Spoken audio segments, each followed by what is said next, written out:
novi video. Dugo se nismo vidjeli. U ovom videu ću vam otkriti dvije tajne. Jedna je da ja igram folklor. Druga je da moj baba je koreograf.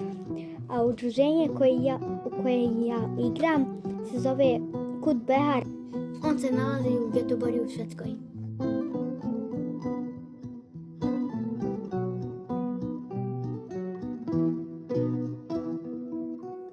U ovom videu ću vam pokazati kako se oblači nošnja naroda iz Kreševa.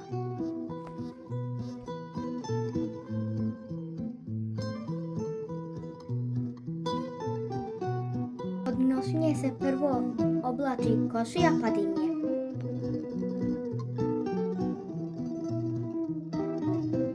Popravte nogavicu od dimnje.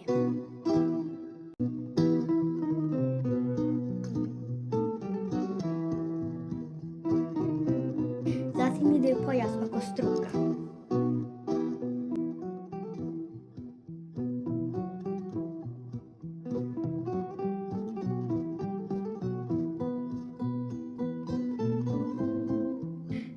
Kapica i persluk su sile dječji.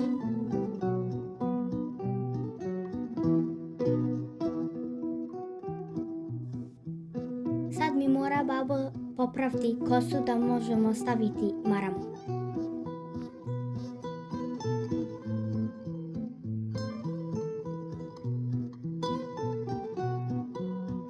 Marama se stavlja sa 4 bašlije. Prva kači maramu za kapicu.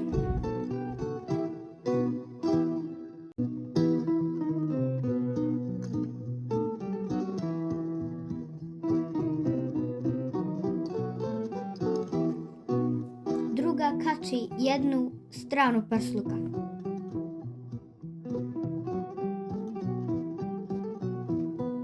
Treća kači drugu stranu persluka.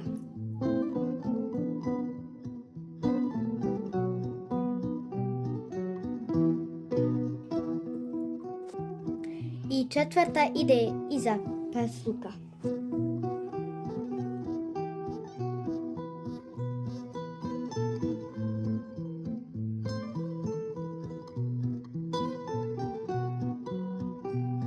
Ovako otprilike treba izgledati ženska nošnja iz Kreševa.